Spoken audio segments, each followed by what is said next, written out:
Residents in Ottawa County, Oklahoma are having trouble getting appointments for their second doses of coronavirus vaccine. I'm Zach Dodge with what the state has to say. Coming up.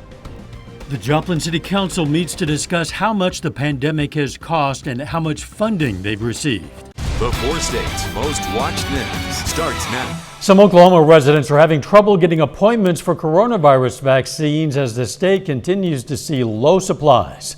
This is KOAM News at 6. KOAM's Zach Dodge has what the state is doing to create more appointments and why things might not change for a while as supplies remain limited. After months of waiting, many residents across Oklahoma are eager to get their COVID-19 vaccine. And right now, many healthcare providers, first responders, and residents 65 and older are eligible to get one. The main way for them to do that is on the state's new online vaccine portal. But several Ottawa County residents that are trying to get their second doses say they can't get an appointment, some of them being at the beginning of February. Deputy Commissioner Reed with the State Department of Health says they're working only a week ahead and continue to add more appointments all the time. We are working on getting second dose appointments put into the system further out that will make it easier for somebody to go in and get their second dose appointment further out into the future, which should eliminate a lot of those issues. Reed explains everything right now depends on their supply allocation. At this point, he had hoped they would be able to open up more appointments at hospitals and pharmacies, but that won't happen until they have a much higher rate of vaccines coming into the state. As of last week, we were under the impression that 50% of our doses were physically being stockpiled in preparation for the need for second doses. And that was what was being released to us. That was not the case. So again, we're frustrated waiting on that information to really know what's ahead of us. So for now, the state's allocation has remained around the same. The Department of Health plans to use many of the doses they receive to make sure residents get booster shots as soon as possible. So I don't want people to be concerned that they're not going to get their second dose right now. We are prioritizing these second doses based off of vaccine that's coming into the state. Zach Dodge, KOAM News. In a press release, the State Department of Health says more appointments will be available in a couple of days, this coming Thursday. The state has also created a notification system to let residents know when appointments are available. We're going to have more information on how to sign up for notifications on our website later tonight. The Joplin City Council is meeting tonight, and one of the things they plan to discuss, COVID costs and funding. KOAM's Chris Warner joins us live from City Hall now with the latest. Well, tonight at the meeting, Council is expected to receive an update on what COVID costs have been so far, what CARES funding has been approved, and what future costs may be. Now, according to the report, the city requested just over $1 million in CARES funding from Jasper and Newton counties and was approved for just under $500,000 between the two counties. Officials are anticipating additional future costs totaling around $181,000. Now, tonight's presentation will provide city leaders with what the future possible funding sources are and what that money will be paying for. Now, of course, that meeting is underway right now, and we'll have the latest from city officials tonight at 9 and 10. Reporting live from City Hall, Chris Warner, KOAM News. All right, well, for the updates tonight, Chris, thanks. The state of Missouri is sponsoring free COVID-19 testing events in counties across the state, including Jasper County. The only requirement is that you must be a Missouri resident. You don't have to be a resident of Jasper County specifically. We've provided a link to the online registration on our website, KOAMnewsnow.com. Checking in with Nick Kelly now for a first look at the weather. Hi, Nick. Good evening, Dal. We've had a pretty good day overall. Even though we were 10 degrees cooler than where we were yesterday, we could take a quick cold front that rolled on through yesterday evening because of that. But we kept things pretty quiet nonetheless. Partly cloudy skies outside right now. Still watching a bit of upper level energy coming from a low in the desert southwest. Want to try to skirt nearby late tomorrow, certainly tomorrow night and into Thursday morning. In general, though, out ahead of it, we're still keeping dry as the evening gets going. Some of us turning cold already. Some spots already in the upper 30s. Once you go west and southwest of Joplin, some spots trying to hold on near 40, 41 degrees. We've seen that northwest breeze lighten up throughout the course of the evening so far, but it'll eventually start to switch out of the south, and that will limit temperatures only to about 29 for tonight. But I want to keep an eye on the temperatures and the dew points. If they come close together, I wouldn't be surprised if we had a little bit of patchy fog during the overnight, but we'll keep things quiet as we head into your Wednesday. But I am watching some more storm systems later on in the week now. We'll break that down for you here in a bit. All right, catch you then. Thanks, Nick. Kansas is closing the Capitol complex today and tomorrow ahead of the inauguration. Governor Laura Kelly says it's out of an abundance of caution after the FBI warned of possible armed protests in all 50 state capitals. In the wake of her announcement, Kansas Supreme Court Chief Justice Marla Luckert and a spokesperson for the Secretary of State, Scott Schwab, said their offices would follow suit. The State House will remain open to those with specific business in the building, but closed to the public. The Kansas Bureau of Investigation releases new details on a death investigation out of Arcadia, Kansas. On January 13th, Crawford County deputies received a tip about a body at the Arcadia home of 37-year-old Nicholas Carrillo. When deputies found a body on the property, Carrillo ran, they say. He was found 2 days later, on January 15th, and arrested on drug charges. Authorities believe the body is that of a Kansas City, Missouri man who was reported missing, and that the death happened in Kansas City. Carrillo is now charged with criminal desecration of a body. A Veneta, Oklahoma man is charged with domestic assault after police say he intentionally drove his car off the road with his family inside. 35-year-old Kevin Hibben is charged with 4 counts of first-degree domestic assault. According to the Missouri Highway Patrol, on January 6th, Hibben, his wife, and 3 children were in a car on Jute Road, 5 miles north of Seneca. Authorities say Hibben then deliberately drove the vehicle off the road and into a tree, injuring everyone inside, some seriously. Authorities in Wilson County, Kansas say 3 people are dead following a wreck there. It happened a little before 6:30 yesterday evening on US 400.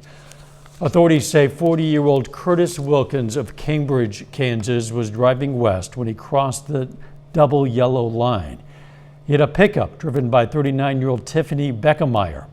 Her passenger was 18-year-old Randy Carlisle, both from Aurora, Missouri.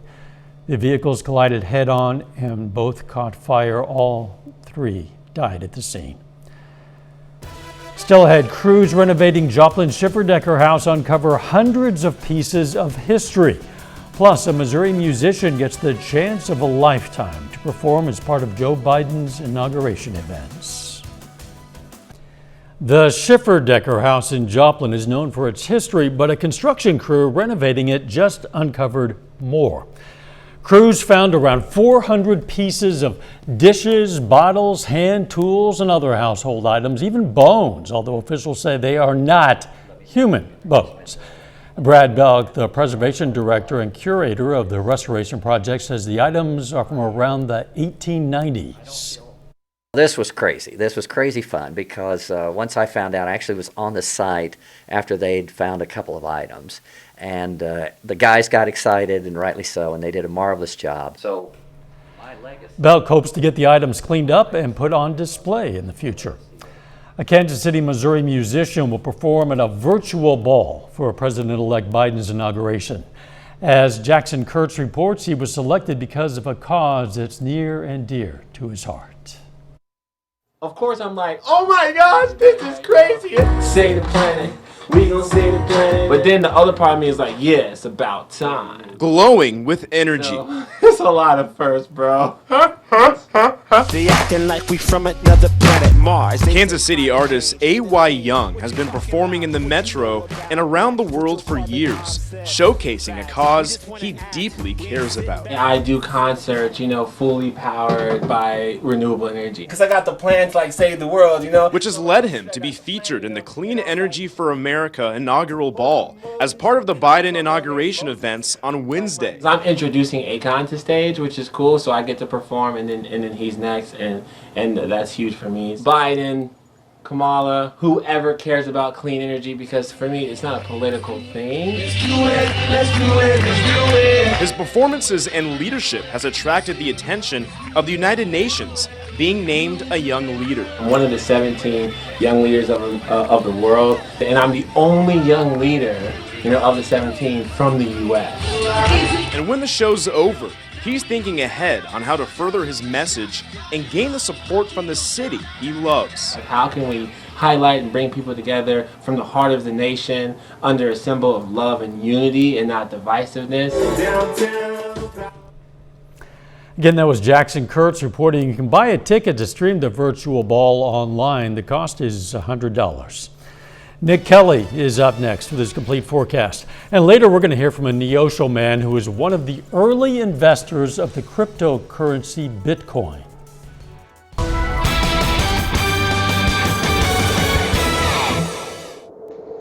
We kept things pretty quiet as advertised for our Tuesday, but as that cold front slipped on through yesterday, it was a little bit cooler than what we saw on our Monday. Take, for example, Joplin Regional, we hit about 54, 55 degrees yesterday afternoon, a quick drop into the mid-20s this morning, but still a respectable rebound, but back to where we should be for this time of the year. Most spots topping out around 45, including Joplin Regional, and we haven't cooled off too much yet, even though the sun has set, but it is starting to get a bit cold in some spots. Joplin still hanging on to 40. Feels like the upper 30s, though. 37 to be exact, with the west-southwest wind at 5 miles per hour.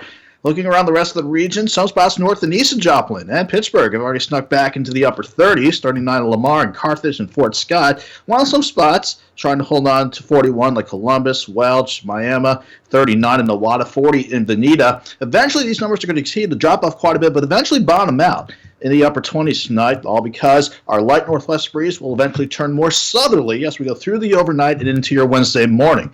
I think that limits our temperatures overnight into the upper 20s. Let's say between 27 and 29, but if we get more moisture to work in and the dew points match those temperatures, maybe a little bit of patchy fog for some, not looking like a big deal, but it's something we'll watch as we venture on into the night ahead of us. For now, the Skywatch Storm Tracker, quiet as can be, even with cloud cover still on top of us, with more trying to work in. High pressure over the, let's say the Oklahoma-Texas Panhandle. It's clockwise flow, rather, keeping that northwest breeze in place, but it'll start to shift to the south as it moves into Texas. Our next cold front, ready to send us back into the 40s, well up into Canada, northwest of Edmonton and Vancouver. That will slide in until Friday. Before that front slips through, though, a little upper-level energy coming from the upper-level low out in California wants to try and head our way late tomorrow night into Thursday. That could be our next chance for a few showers, but if you're worried about this evening, we don't need to be, because we'll keep things partly cloudy to start and turning mostly clear overnight. And again, a slim chance for a little bit of patchy fog with the way things stand, but no matter how tonight unfolds, it will be cold, upper 20s for overnight lows, and still looking okay for tomorrow. Partly sunny skies trying to return by lunchtime, then we'll try to get a little bit more cloud cover in the afternoon. But temperatures will start to head back in the right direction. 29 to start, 46 by noon. I see afternoon highs topping out around 52. That upper level energy coming out from the west keeps any potential rain chances, the better rain chances at least, to our south, but you can see the future track trying to pop up a few showers in our far southern counties. So I want to throw that into the forecast just tomorrow evening into Thursday morning, but overall most spots will stay quiet as we head into Thursday, and not looking bad with temperatures pushing into the mid-50s.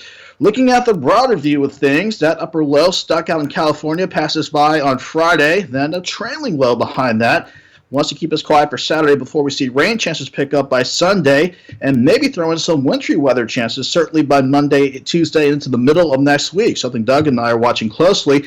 In the short term, though, temperatures don't look bad. 52 tomorrow, 54 Thursday, back into the mid-40s on Friday. At least you start the weekend dried out, but we'll see rain chances start to pick back up late Saturday and into Sunday. No bitter temperatures in that week-long forecast, at least. Well, even with 29 Saturday morning, that's not too terrible. Not bad. Thanks, Nick. Coming up, investing in the digital world of Bitcoin. We're going to hear from some area residents who believe in the future of the digital gold. 3 dimes and 1 penny. On January 19th, 2011, that still wasn't enough to get yourself a stamp, but at the time, you could afford a single Bitcoin. For anyone who picked one up that day and still has it, chances are it's the prettiest penny they own. KOAM's Jesse Irwin has more.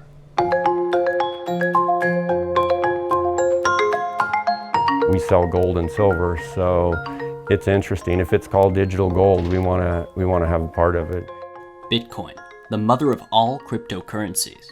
Call it an investment in the invisible, but since the first transaction with it in 2008, the tender of the tech world has continued to prove analysts wrong and make its early investors ridiculously wealthy. And people are interested in it. They've watched it since we had it on our sign, since under $1,000, and now it's went as high as $42,000. Most people who buy Bitcoin buy it and hold it. That's what they want to do with it. Almost nobody's transacting with it. I don't part with Bitcoin lightly. One of those people who bought in early is Neosho native Stephen Cole. Bitcoin are precious and they're scarce, and the world has no idea how valuable they are yet. And so I am on a mission to accumulate as much Bitcoin as I can, and I encourage others to do the same. Cole first learned about Bitcoin in 2013 from some coworkers in Silicon Valley and started investing in it. Now, 8 years later, the Missouri Southern grad is a vocal advocate for cryptocurrency, both through social media and by investing in startups. And my biggest focus area is Bitcoin. So companies that are building on Bitcoin in ways that I think are important. Particularly in the areas of privacy and security. While the value of a single Bitcoin has grown by 400% since this time last year, economists continue to see it as a risky investment, in part due to its lack of regulation, something that Cole identifies as one of the trade-offs of a decentralized currency. So the same features of Bitcoin that make it so that no central entity or oppressive regime can prevent you from spending to someone else or can reach into your account and take your money. That also makes it so that if you lose access to your funds, if someone else finds the keys that control your Bitcoin, then it oftentimes makes recovery of those funds impossible. Still, Cole believes in Bitcoin more than ever. And for those who continue to watch the saga of digital gold unfold, all signs say the numbers speak for themselves. Oh, I believe its value, and with other people believing in its value, it's going to have value. That's all it gives even dollars value, is if people believe it has value, then it has value. And I think it's going to be volatile, but I think it's going to keep going up until people believe it is not valuable. At the moment, it looks like it's just starting. Again, that was KOAM's Jesse Irwin reporting. For more information about Bitcoin, head to our website, KOAMnewsnow.com. Final check of the forecast next. Take time now to honor a local veteran. Ronald Parsons served in the U.S. Navy from 1958 to 1973. The Pittsburgh native was stationed aboard the USS Salisbury Sound, and we salute Ronald Parsons, a four-state hero. Jordan Nobby joins us now with a look at what's coming up on our sister station, KOAM News at 9 on Fox 14. Out tonight at 9, we'll hear about President Trump's departure from the White House tomorrow and President-elect Biden's inauguration. Plus, it appears some countries are already testing the incoming Biden administration. And how fake commutes may help establish more routine during this unusual pandemic. That and much more coming your way tonight at 9. Checking back with Nick now for a final look at the weather. We're cold tonight, but we'll warm back up into the lower 50s tomorrow. Down. Let's go 54 Thursday, maybe a few quick showers early Thursday morning. But I want to keep an eye on the weekend and early next week. Doug and I want to make some changes to the forecast, so we'll bring those changes to you tonight at 10, Dow. Very good. Thanks, Nick. Thank you for joining us. See you at 10. In the meantime, let's take care of ourselves and each other.